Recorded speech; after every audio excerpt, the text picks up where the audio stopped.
Well, hello, gunfighters. Welcome to another episode of Gunfighter Life. What are we going to talk about today? The best 308 rifles on the market for survival. Does that interest you? Well, stick around. Welcome to Gunfighter Life, the podcast where we talk about guns, gunfighting, tactics, ballistics, the right way, with Almighty God at the center, Judeo-Christian values, and real-world first-hand experience. I am blessed to be your host. Bio is in the show notes. The 308 and survival, like peanut butter and jelly. I have already discussed, because this is kind of part 3 in a series, although I'm not so vain as to think you listen to every single episode. I've already discussed the philosophy of why the 308 for survival, or maybe why not the 308 for survival. But if you're listening to this, you're probably interested in the best 308s for survival. Not that it's the only caliber, not that it's the best caliber for you for the end of the world as we know it. But just a quick thing, I think there's 2 parts to survival, and that is hunting, putting food on the table, and protecting yourself and the ones that you love. Providing and protecting. I think that's your role as a man. You should not shy away from that. And the 308 might be able to help you do that. So what are some of the best rifles on the market for that? I'm not going to bury the lead. Numero uno. That's number 1 for you guys that don't habla de español. Number 1, the S.R.T.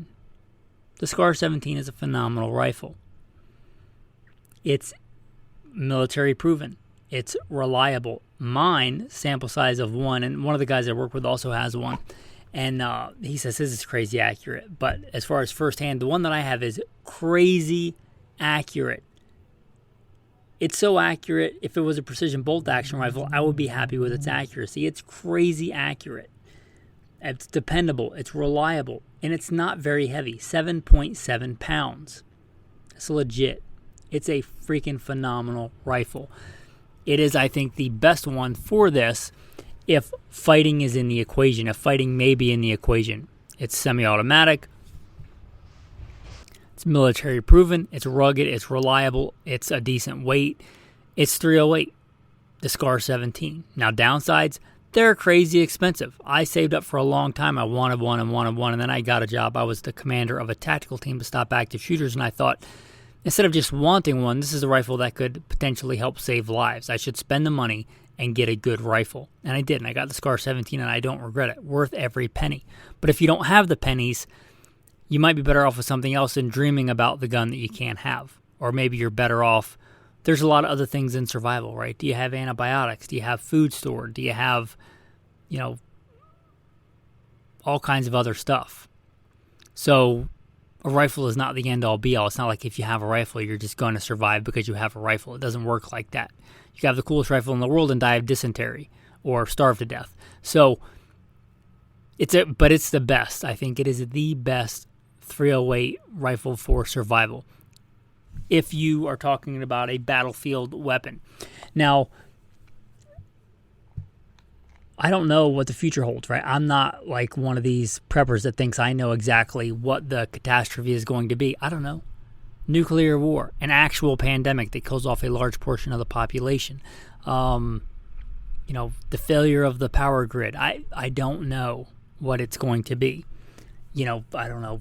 Russian, zombie, North Korean paratroopers with trained chipmunks. I don't know. But there are many situations where that would not be the best choice. But if I'm just picking randomly with no caveats, the best survival through it, I'm going to pick the S.R.T. Now, my second one is going to be if the battlefield is a little bit less likely in your scenario. It's a rifle that I was out practicing with this morning, a rifle that I hunt with quite a bit. It's one of the rifles that's a truck gun for me that rides behind the seat of the truck, and that is the Ruger Scout Rifle. Now, I don't want to jump into a bunch on the Scout Rifle concept. It will, anytime anybody talks about Scout Rifle, even people that know a lot more than me about it, or proclaim to be, Scout Rifle experts, there will be an uproar about what a Scout Rifle is, what is it isn't. But what it isn't, it's not a sniper rifle. which a lot of people, I think, want to pretend that it is. It's not a battlefield rifle. It's not meant to be a mainline infantry weapon. A lot of people want to pretend that it is, but it's a light, handy, fast-handling, reliable rifle with backup iron sights. Generally thought of as a scout rifle, generally thought of as in .308. The Ruger Scout Rifle is, I think, the best choice, and maybe the second best choice for a survival rifle, and better in certain circumstances for really, really austere, nasty environments. The SCAR-17 is a phenomenally reliable rifle. I don't think it's going to be as reliable for as long and as harsh conditions as the Ruger Scout Rifle. The Ruger Scout Rifle is a controlled round feed based on the old Mauser 98 action, which is legendary, based on the pre-64 Winchester, which is legendary. It, if you consider the extractor like the claw on a bolt, which it basically is, it grabs stuff. The N.R.A, extractor is kind of like a house cat's claw. A controlled round feed like a pre-64 Winchester or the Ruger Scout Rifle is like a Velociraptor claw. It's in its own separate thing, right? It will grab and pull that cartridge out of there when a lot of other extractors won't. I like that it's a controlled round feed. I also like that it can be had in stainless steel. I shouldn't have to justify to you why stainless steel is a big deal for this application. It's also a manageable weight. It is got a lot of going for it. Also, unlike many bolt actions on the market today, sadly, it actually still has backup iron sights. You could use it with just iron sights, or you could put an optic on it and use them as backup iron sights. But I think any 308, not any 308 that you own or that you hunt with, but any 308 you want for a hard use tool for austere environments, it needs to have backup iron sights. And if it doesn't, to me, it doesn't qualify. It doesn't count. It just doesn't. The Ruger Scout Rifle has that. So I think those two are your best choices for 308s for survival. There are other ones that may be as good, but something like the Robinson Arms. I don't have any experience with the Robinson Arms 308. I've heard they're very good. But even the SCAR-17 is not common. But it's a lot more common and able to get parts and aftermarket stuff for than the Robinson. But that one may be good. I don't know about that one firsthand. But let's talk about some other choices, some other picks. If you don't have the money for a SCAR, you might look at the Ruger SFAR. I bought one of these. I did a review for it for Patreon, I think last year or the year before. I bought one. I sold it because I have a SCAR. So it was the main reason I sold it. But the Ruger SFAR is several times cheaper than the SCAR. It's a direct impingement. You may or may not care about that. It has a different operating system. The SCAR-17 is a piston system, like an AK-47. I don't want to get too far into that, but I think a piston system, a reliable, rugged one, is better than a direct impingement. But, our military has been using DI, direct impingement. I know technically the AR is not a direct impingement, but that's what we call it. They've been using that system for decades and decades and decades, and it works in some pretty nasty environments. The Ruger SFAR is even lighter than the SCAR-17. It's light, handy in a 308. It has a lot of parts commonality with AR-15s. Not every part, but a lot of the parts are compatible with an AR. It's a good rifle. That would be like my second pick if you didn't have the money or didn't want the SCAR-17. It is a phenomenal choice for that. Another choice would be for that bolt action would be the Steyr Scout Rifle. The Steyr Scout Rifle is awesome. It's got some really cool features. It's a bit lighter. You can carry an extra magazine in the stock. It has backup iron sights. My issue with it is it's not controlled round feed. So I don't know that I would like it as much. It is a push feed. It may be more accurate. The Ruger Scout rifles are not known for being crazy accurate. I think they're accurate enough for this, but the Steyr Scout, but it's more expensive than the Ruger. But that would also be a really good choice. Another one I'm going to mention, it would be in the more battle rifle type arena. It's a heavy girl, but that would be the Galil The Galil is a modern Israeli take on the AK-47. I would still consider it an AK. They make them in a 308. They're heavy, but you talk about rugged and reliable. It's maybe as rugged and reliable as the SCAR. It's going to be quite a bit less expensive than the SCAR. Still not cheap, but a good system, a good fighting rifle, and it would certainly fit that niche. So that's going to be on there. If we go back to the manual transmission guns, the guns you have to work yourself like a bolt action, the SIG Cross, it looks very unconventional as far as a bolt action 308. It's a very good gun. I also own one of these, and it's a phenomenal, phenomenal gun. I got to be honest, I think they're kind of ugly, but boy, does that thing perform. It's accurate, it's reliable. It is a push feed, but it does have an extractor, more like an AR, so it's a more dependable, I would say, extractor than many others. It's a very smooth operation. It's detachable box magazine. It's very light. I have the Trax version, which is what I would recommend specifically for this. The SIG Cross Trax and 308. It's light. It's reliable. You can mount a scope on it. You can also mount backup iron sights. It doesn't come with backup iron sights, but just like most modern ARs, you can mount backup iron sights. It's very good. It's very modular. It's stainless steel or aluminum. So it's a very good choice for this, I think. And it would be a very, very good choice for a Survival 308. They are also well known for their accuracy. What else do we have on the list here?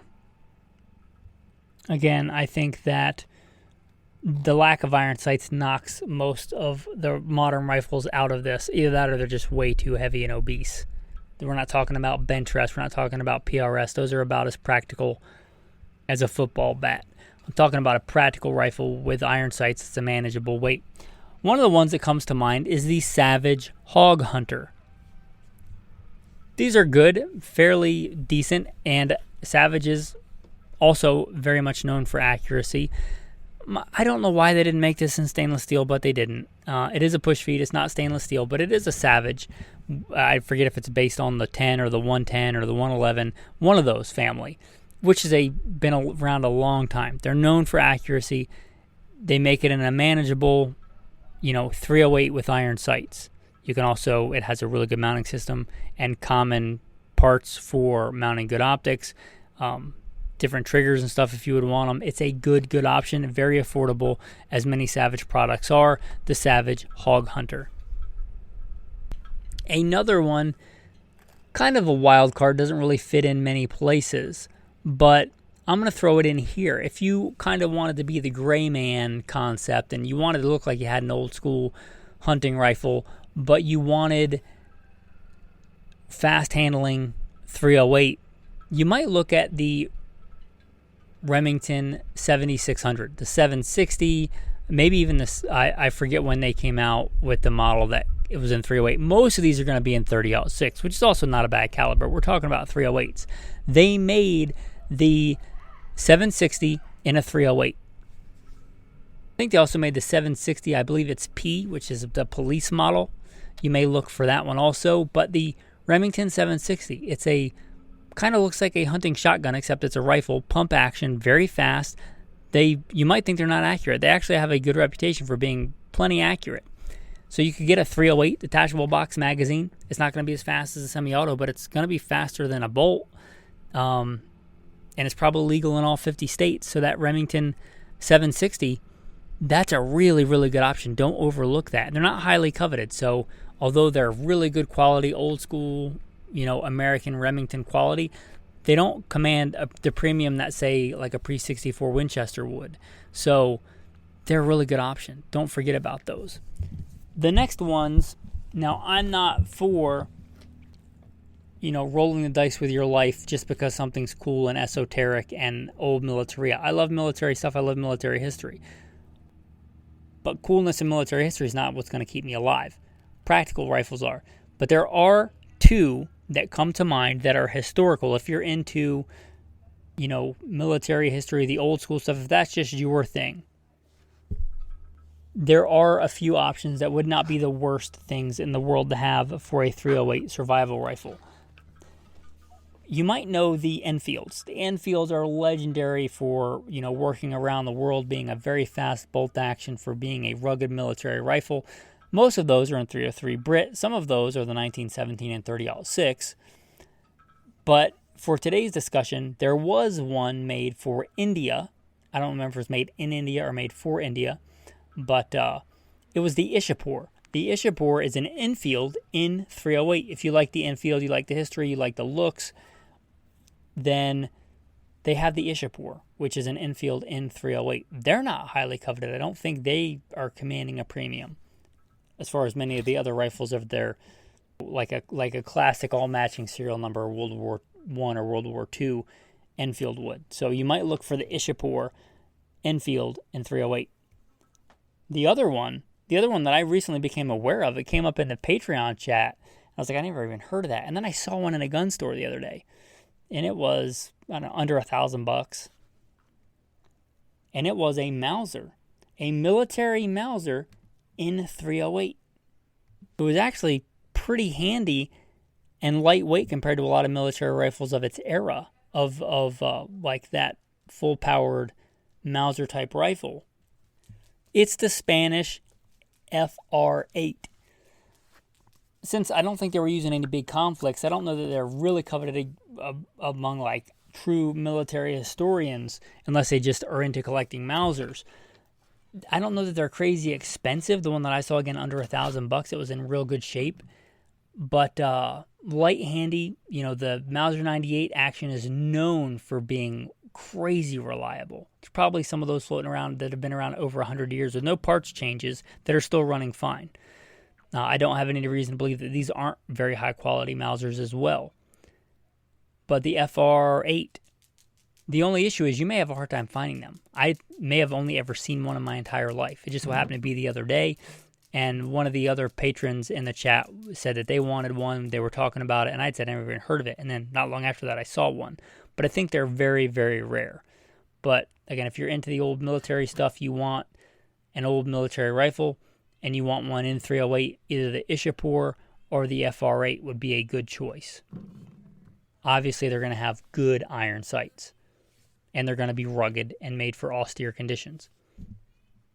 Anyway, with that, guys, obviously there are probably plenty that I forgot, and if I didn't mention your favorite meets the criteria of being light and handy and having iron sights, well, let me know. Let me know what it is. I appreciate you guys. I appreciate all that you do. Tactical verse of the day, just a classic. I know we've done it before, but let he who has no sword sell his cloak and buy one. Jesus said that. Let he who has no sword sell his cloak and buy one. Thanks for listening, and have a blessed day.